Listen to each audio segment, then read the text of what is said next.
یہاں پر آپ نے دیکھ لیا آپ کی کیا عزت ہے. پوری دنیا سے لوگ آتے ہیں لیکن حقارت کی نگاہ سے ہم پاکستانیوں کو دیکھا جاتا ہے یا نہیں ہے نا؟ ہم نے اپنا معیار گرایا ہے, ہم نے جھوٹ بولا ہے اور پھر ہم نے جھوٹوں کا ساتھ دیا ہے. آپ کو بھکاری سمجھا جاتا ہے نا؟ کیوں؟ اب ایک لطیفہ سا ہے, اس میں شاید آپ کو ہنسی نہ آئے, لیکن اگر آپ اسے سمجھ جائیں تو آپ کی آنے والی نسلیں سنور سکتی ہیں. اب غور سے سنیے گا کہ چاند پر ایک اسپیس شپ جا رہی تھی. اسپیس شپ میں امریکہ سے جا رہی تھی, 6-7 سائنسدان تھے اور ایک ٹونی نام کا کتا موجود تھا. وہ خبر جب دنیا میں لیک ہوتی ہے نا کہ انسان چاند پہ جا رہا ہے اور ساتھ ایک کتے کو بھی لے کے جا رہا ہے, تو پوری دنیا میں جشن منایا جاتا ہے کہ اتنی ترقی ہوگی سائنس کو. تو یہ ساؤتھ پنجاب میں لیا بھکر کا ایک علاقہ ہے. وہاں پر ایک بابے کو جب یہ خبر پہنچی نا تو بابا بدوائیں دینے لگ گیا کہ اللہ کرے غرق ہو جائے, تباہ ہو جائے, چند تک نہ پہنچے. پیپل آسکڈ ہم اے کوسچن کہ بابا جی وہ اسپیس شپ تہاڈی ہے؟ ہی ریپلائڈ نو, وہ مینڈی نہیں ہے. اسے جڑا کتا جا رہے ہو تہاڈا ہے؟ کہندا نہیں, وہ بھی میرا نہیں ہے. وہ اسپیس شپ اس جڑا فیول ہے, جڑا پیٹرول ڈالا گیا یا ڈیزل ڈالا گیا, وہ تہاڈا ہے؟ کہندا نہیں, وہ بھی میرا نہیں ہے. تو لوگوں نے پوچھا بابا وقت تینوں تکلیف کی ہے, وہ اسپیس شپ جب چاند پہ جا رہی ہے تو آپ کو کیا مسئلہ ہے,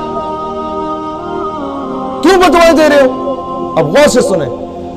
اس بابے نے کہا کہ بیٹا وہ اسپیس شپ اگر خدا نہ خواستہ چاند پہ پہنچ جاتی ہے نا, اور چاند پر چاند کی اپنی مخلوق پہلے سے موجود ہوتی ہے, اور 100 مرتبہ خدا نہ خواستہ اس اسپیس شپ سے اگر سائنسدان کی جگہ پہلے کتا باہر آ جاتا ہے, تو کہیں چاند کی مخلوق یہ نہ سمجھے کہ زمین کی مخلوق ایسی ہوتی ہے, کیونکہ وہ کتا چاند پہ زمین کی نمائندگی کر رہا ہوتا ہے. اپنے نمائندے اچھے چنے کہنے کا مطلب یہ ہے.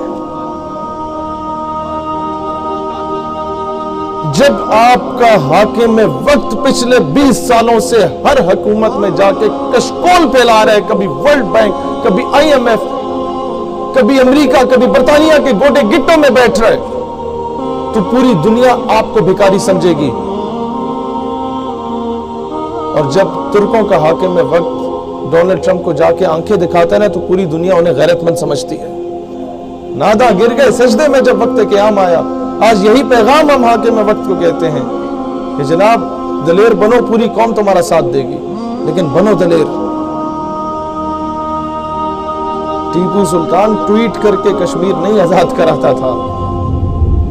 ٹیپو سلطان اقوام متحدہ میں جا کے منتے ترلے کر کے کشمیر آزاد نہیں کرواتا تھا.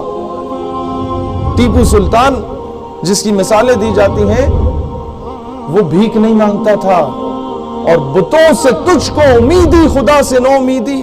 یہ IMF, یہ ورلڈ بینک, یہ سارا کچھ ان کے آگے بھیک مانگنا, ان سے کشمیر کی بھیک مانگنا.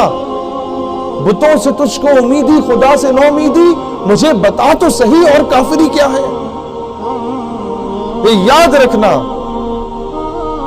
کہ ہمیں حکومت سے, اس کی پالیسی سے اختلاف ہو سکتا ہے. پاکستان دھرتی ماں ہے, اس کا دشمن ہمارا دشمن ہے. اس پرچم, اس کی نسبت سے غور سے دیکھو, کیا گنبد خضرا سے نہیں؟ اس کا دشمن ہمارا دشمن ہے. میں کیوں پیار کرتا ہوں اس ملک سے کہ یہاں پیدا ہو گیا؟ نہیں, ایک وجہ ہے کہ یہاں سعودی عرب میں آ کے بھی آپ لوگوں کو اس وطن, اس دھرتی ماں کا احساس دلا رہا ہوں کہ یہاں کماؤ, سارا کچھ کرو, لیکن اپنے ملک کو سرو کرو. سینے پہ اپنا عزت بحال کرنا چاہتے ہو؟ پوچھا جاتا ہے are you from Pakistan? No, I am from India, I am from Bangladesh. کیوں بولو ہاں, I am from Pakistan, the only homeland after Medina Park which was made on the name of Islam.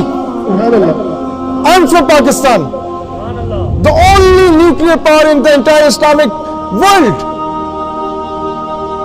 When we became nuclear power, بتاؤ نا, سینے پہ پاکستانی پرچم لگا کے پھرو آج سے.